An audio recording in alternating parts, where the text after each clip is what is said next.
Chintalapalem MPP school. దాదాపుగా madam గారు joining అవి 3 సంవత్సరాలు అవుతుంది. అప్పటి నుండి ఇప్పటి వరకు ఒక 5 సార్లు రావడం జరిగింది. అదే మేడం గారు రాకపోయేసరికి మా గ్రామస్తులందరూ ఒక నిర్ణయంకి వచ్చి వాలంటీర్ని పెట్టుకొని మేమే స్కూల్ నడిపించే పరిస్థితి. కాబట్టి మొన్న రీసెంట్గా సారు రావడం జరిగింది. సారు కూడాను ఒక 5 సార్లు స్కూల్కి వచ్చారు. మరి సారు డిప్యూటేషన్ కింద సారు వచ్చారు. సారు కూడాను ప్రతిరోజు వచ్చి పిల్లల్ని చెప్తే మాది వెనుకబడినటువంటి స్కూలు. ఈ స్కూల్కి టీచర్స్ వచ్చి పిల్లల్ని చక్కగా బోధిస్తే పిల్లలు కూడాను ఈ స్కూల్ నుండి వేరే స్కూల్కి వెళ్ళడానికి కూడాను వెళ్తే కొద్దిగా తడబడకుండా రాయడం కానీ సినిమా చదవడం కానీ ఇవి అవి చేస్తారు. మరి టీచర్సే రాకపోయేసరికి మరి టీచర్సే రావట్లేదు. అందువలన మేమే గ్రామస్తులందరూ మాట్లాడుకొని వాలంటీర్ని నిర్ణయించుకొని పాఠాలు చెప్పే పరిస్థితి చింతలపాలెంకి ఉంది స్కూల్కి. కాబట్టి ఇప్పటికైనా సరే అధికారులు స్పందించి మాకు కొత్తగా టీచర్ని పెడతారు, లేకపోతే ఈ టీచర్స్నే కంటిన్యూ చేస్తారు అని కూడాను అధికారులని మేము ఆవేదన వ్యక్తం చేయడం జరుగుతుంది. అదేవిధంగా వాలంటీర్స్కి కూడాను 2000 3000 ఇస్తారు. ఇచ్చిన తర్వాత అది కూడా గ్రామస్తులందరూ ఒక నిర్ణయించుకొని వాలంటీర్ని పెట్టుకొని మేమే నడిపించుకునే పరిస్థితిలో ఉన్నటువంటి పరిస్థితి ఈ చింతలపాలెం ఎంపీపీ స్కూల్కి. కాబట్టి ఆ టీచర్స్ని కాకుండా ఇప్పుడు కొత్త టీచర్స్ని పంపిస్తారు.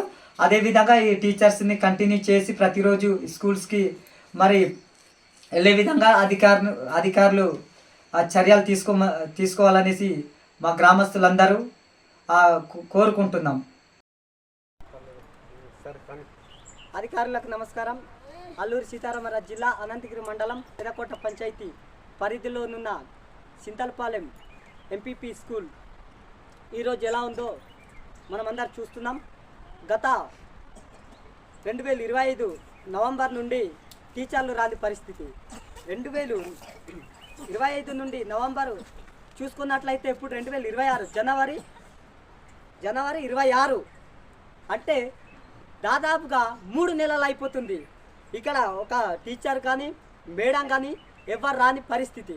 కాబట్టి పిల్లలందరూ కూడాను మాకు ఉండడం 35 మంది పిల్లలు ఉన్నారు. 35 మంది పిల్లలకు సరైన బోధన లేదంటే టీచర్లు రావట్లేదు.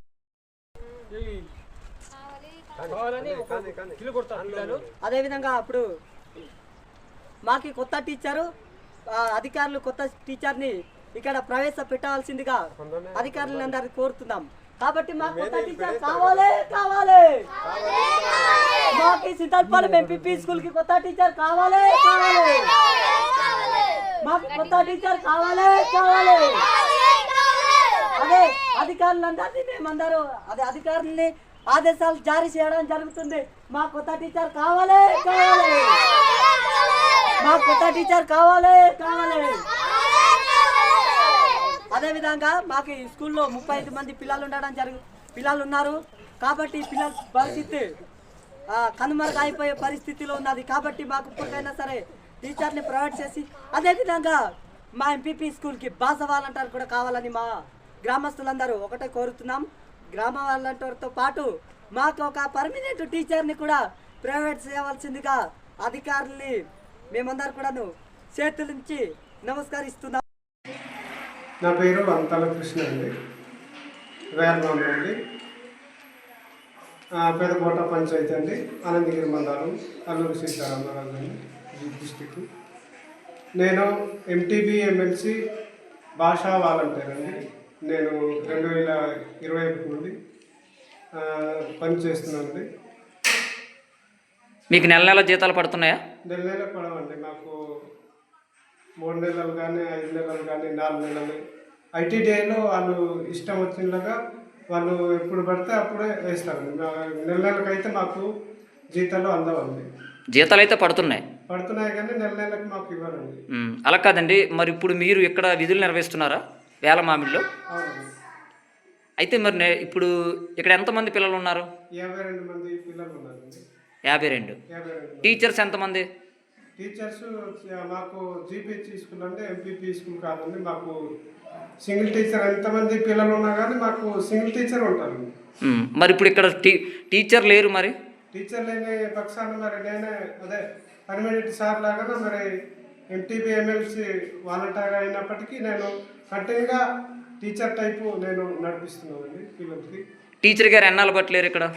టీచరు అదే 4 నెలలు బట్టి సెలవు తీసుకున్నారండి. ఇంకా ఇప్పుడు కూడా హాస్పిటల్లో ఉన్నారు. ఇప్పటికీ మీరే ఇక్కడ విధులు నిర్వహిస్తున్నారా? విధులు మేమే నిర్వహిస్తున్నాం టీచర్ లేని పక్షాన కంటిన్యూగా. మీరు ఎక్కడి నుంచి వస్తుంటారు? మాది సొంత ఊరు వేమనూరు అండి. ఈ ఊరే ఇక్కడ విధులు నిర్వహిస్తున్నాము. అంటే ఇప్పుడు మరి మొత్తం పిల్లలందరికీ మీరే చెప్తున్నారా? మేమే చెప్తున్నాము. మరి ఇంతమంది పిల్లలకి మీరు ఒకలే చెప్పడం వల్ల ఏమైనా పిల్లలకి అర్థమవుతుందో చదువులు అయినా? కొందరికి అర్థమవుతుంది, కొందరు పిల్లలు అదే వినలేని పక్షాన వాళ్ళకి విభజించి ఇలా రాయండి అనే అక్షరాలు దిద్దించడం, రాసి ఇవ్వడం ఆ విధంగా చేస్తున్నామండి. అదే అంటున్నాను, చెప్పడానికి ఇబ్బంది కలుగుతుందా? ఇబ్బంది కలుగుతుందండి. అంటే పిల్లలు ఎక్కువ జనాలు కనుక నాకు ఇబ్బందికరమే. మాకు టీచర్ని త్వరగా నియమించాలని మేము కూడా మనస్ఫూర్తిగా కోరుతున్నాము.